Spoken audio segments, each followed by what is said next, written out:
Hey guys, before we get to today's video, please click that subscribe button.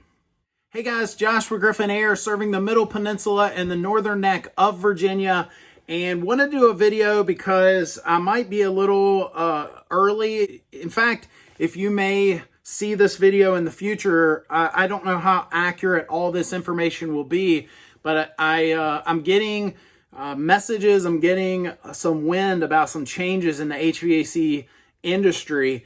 If you go back about 15, well, probably 20 years ago now, they were doing away with the R22 refrigerant and they were coming out with the R410A refrigerant. It was more higher pressures and it was supposed to be better for the environment, better for the ozone, all this stuff. And they actually made that shift. So they phased it out, slowly. At first, prices went up, and then eventually, they stopped making the equipment, but you could, they stopped charging the equipment, but you could still buy it dry charged with nitrogen and then fill it with the refrigerant. And then eventually they phased it out entirely a couple years ago. And you always hear things. I've been getting wind about, different refrigerants, drop-in refrigerants, and all these different things. And it's interesting that, now they say that 410A is not good for the environment either. It's better for the ozone, but it's not good for, the ground or the water, whatever it is wrong with it. Don't hold me to that. I'm not a scientist, but basically they're saying it's not good and we need another option now.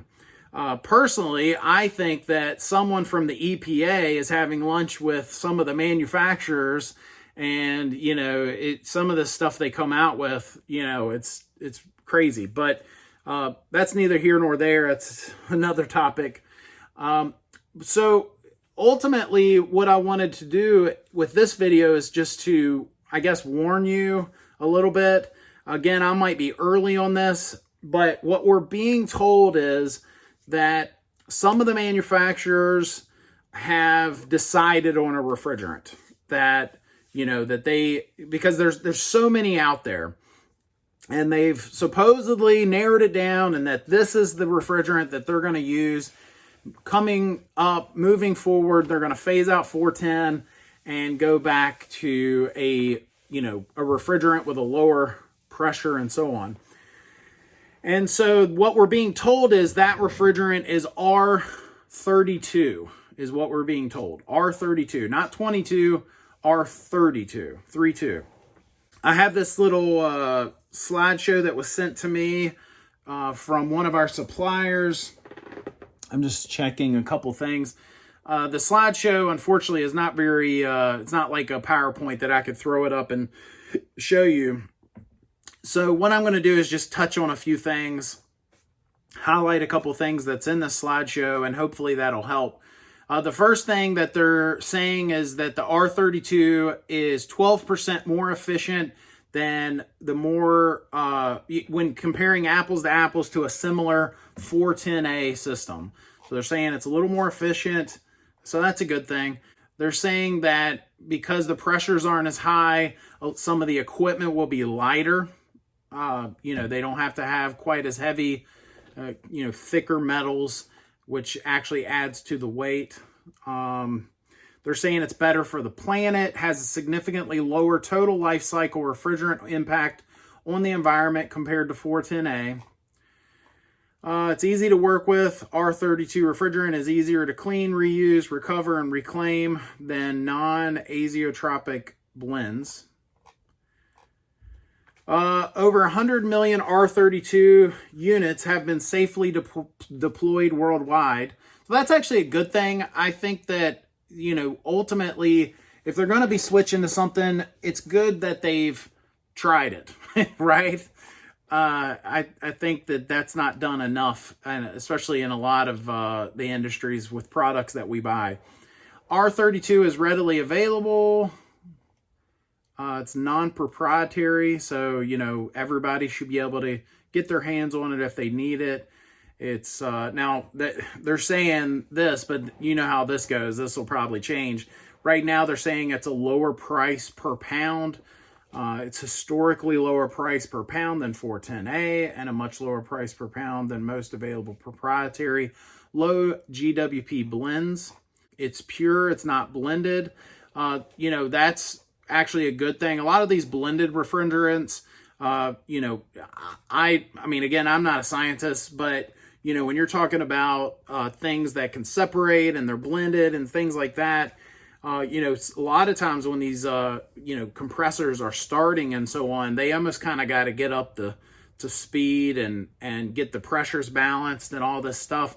And in a lot of cases with blended refrigerants, you might as well not even put your gauges on the system for, 15 plus minutes. And so this is going to be more pure and not blended refrigerant.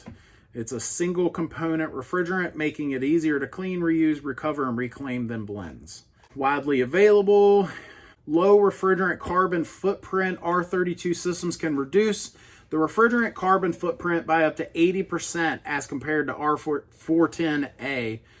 I think that's ultimately the goal in a lot of this. They're trying to do better by the environment and so on. You may already be using an R32 as a key component in many other blended refrigerants. Interesting. The R32 refrigerant's GWP is 68% lower than 410A's. It's efficient in harsh conditions, according to this. Can be used in a heat pump and cooling applications in extreme cold and hot climates with excellent performance. 10% more thermal capacity. Refrigerant is excellent at thermodynamic performance and about 10% more thermal capacity than 410A.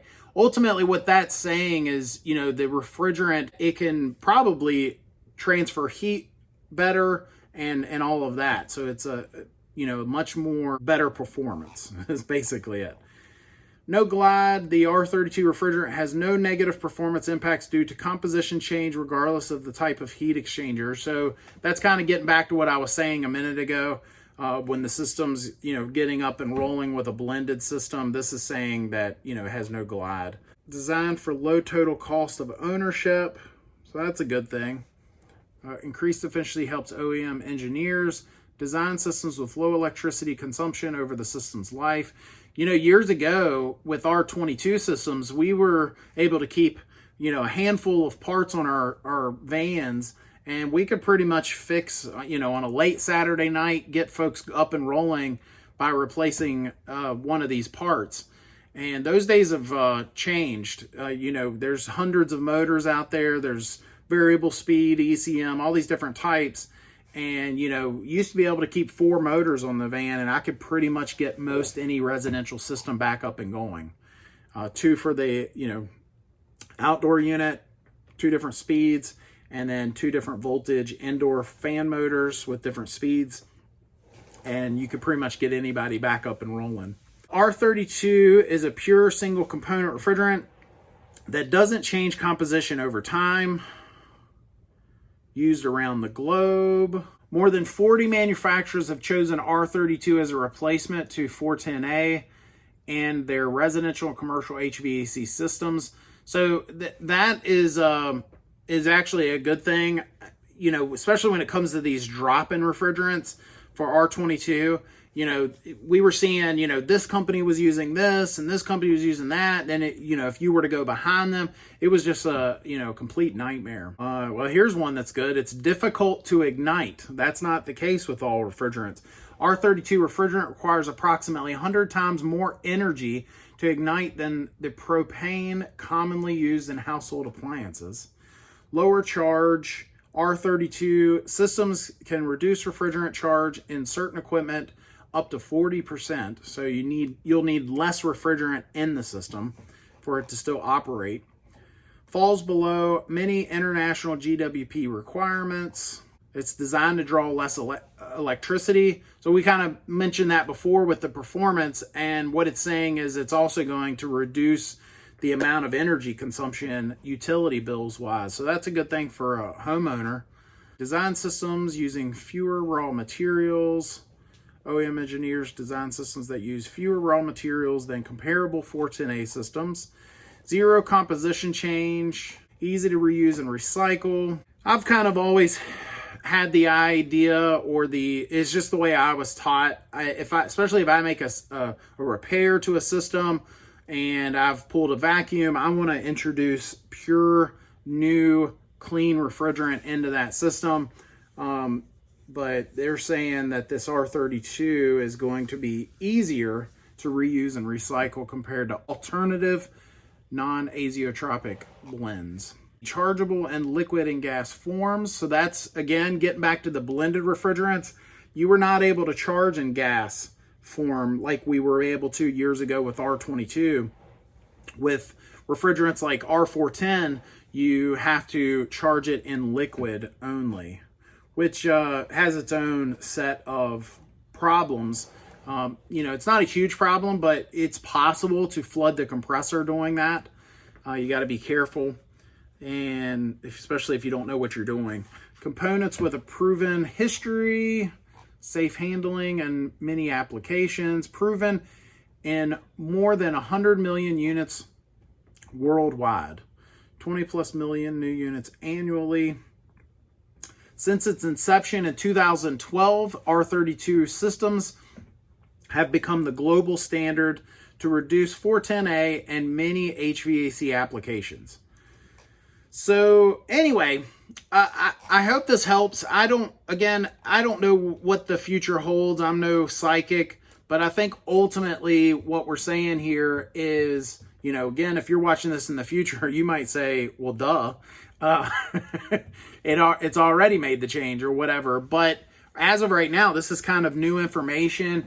They had talked to me about it maybe a year or two ago, but I had heard the same thing about a bunch of other things too. So, it kind of goes in one ear and out the other. I think ultimately that what you should know is they are saying that they're forecasted to be coming out in 2021. At the end of 2021, they're actually going to be manufacturing and sending out products with this new refrigerant in it.